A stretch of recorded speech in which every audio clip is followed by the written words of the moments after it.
Assalamualaikum warahmatullahi wabarakatuh. Perkenalkan, nama saya Debbie Mutiara Kaila dengan nomor induk mahasiswa 18721505171 dari Pendidikan Ekonomi kelas C.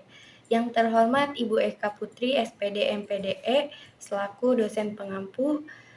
Tugas ini disusun untuk memenuhi tugas ujian akhir semester atau UAS.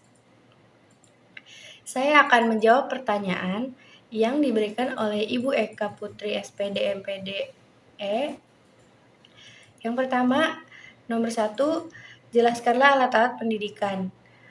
Mengenai macam-macam alat pendidikan, kita dapat membedakan alat-alat pendidikan ke dalam dua golongan, yaitu yang pertama ada alat pendidikan preventif.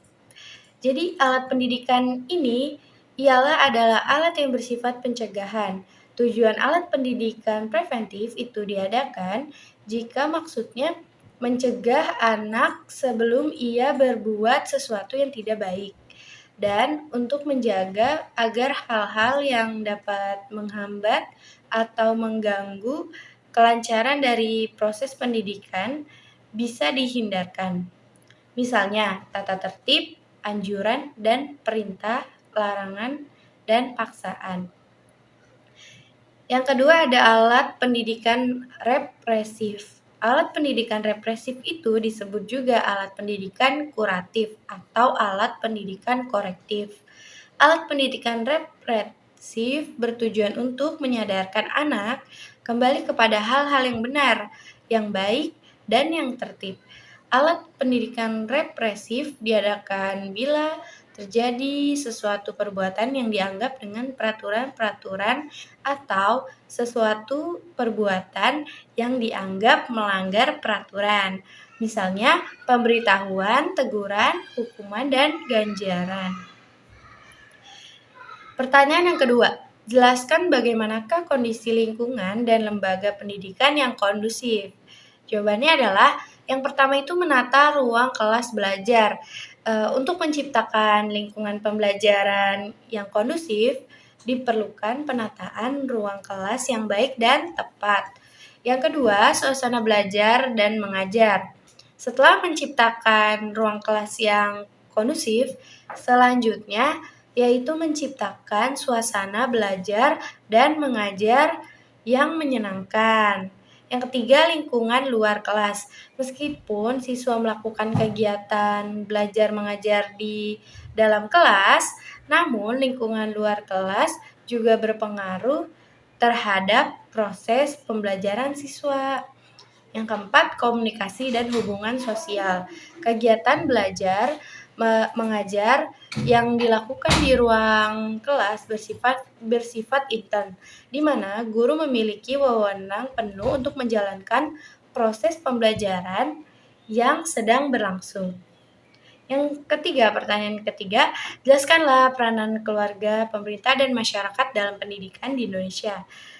Peran keluarga dalam pendidikan yaitu adalah proses pendidikan bagi generasi muda mempunyai 3 pilar pentingnya. Ketiga pilar itu adalah sekolah, masyarakat, dan keluarga. Pengertian keluarga tersebut nyata dalam peran orang tua. Pola penyelenggaraan pendidikan nasional mengakibatkan ketiga pilar penting terpisah. Sekolah terpisah dari masyarakat atau orang tua. Peran orang tua terbatas pada persoalan dana. Orang tua dan masyarakat belum terlibat dalam proses pendidikan, menyangkut pengambilan keputusan, monitoring, pengawasan, dan akuntabilitas.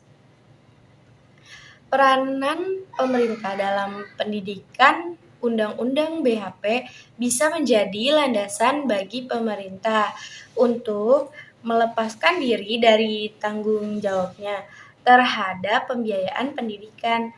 Sebagaimana diatur dalam undang-undang tersebut, lembaga pendidikan yang berstatus Badan Hukum Pendidikan atau BHP harus menanggung seluruh biaya operasional sendiri tanpa subsidi dari negara. Undang-undang BHP ini dibuat hanya untuk mengalihkan tanggung jawab pemerintah dari besarnya biaya pendidikan. Peran masyarakat dalam pendidikan. Manusia adalah makhluk sosial, yaitu makhluk yang memiliki dorongan untuk hidup berkelompok secara bersama-sama yang didasari pada pemahaman bahwa manusia itu hidup bermasyarakat. Pendidikan dalam konteks ini adalah usaha untuk membimbing dan mengembangkan potensi peserta didik secara optimal agar mereka dapat berperan sesuai dengan tuntunan dan kebutuhan masyarakat dan lingkungan. Yang keempat, bagaimanakah hubungan timbal balik antar lingkungan pendidikan di Indonesia? Jadi pengaruh keluarga terhadap sekolah dan masyarakat, itu keluarga sebagai satuan organisasi terkecil di masyarakat mendapat peranan sangat penting karena membentuk kepribadian dan watak anggota keluarganya, sedangkan masyarakat terdiri dari keluarga-keluarga. Dari satuan kecil itu terbentuklah gagasan untuk terus mewariskan standar watak dan kepribadian yang baik yang diakui oleh semua golongan masyarakat.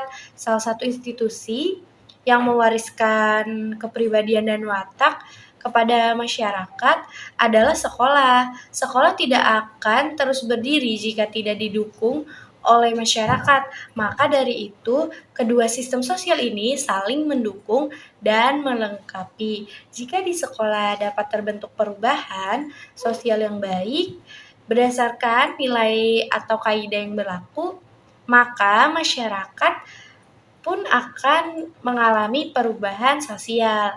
Pengaruh masyarakat terhadap proses pendidikan, berlangsungnya proses pendidikan di sekolah itu tidak terlepas dari pengaruh masyarakat. Pengaruh masyarakat juga yang dimaksud itu adalah pengaruh sosial, budaya, dan partisipasinya.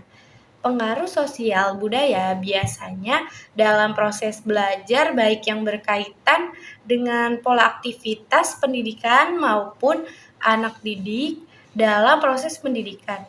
Nilai sosial budaya masyarakat bisa menjadi penghambat dan pendukung terhadap proses pendidikan. Harus dirahasiakan pengaruh sekolah terhadap keluarga dan masyarakat. Semakin luas penyebaran produk sekolah yang diikuti peningkatan kualitas akan membawa pengaruh positif bagi perkembangan masyarakat. Sekolah merupakan lembaga investasi manusiawi. Manusia adalah subjek perubahan, perkembangan, dan kemajuan kualitas manusia berpengaruh dalam kemajuan segi-segi kehidupan. Itu saja yang bisa saya sampaikan, kurang lebihnya mohon maaf. Terima kasih. Wassalamualaikum warahmatullahi wabarakatuh.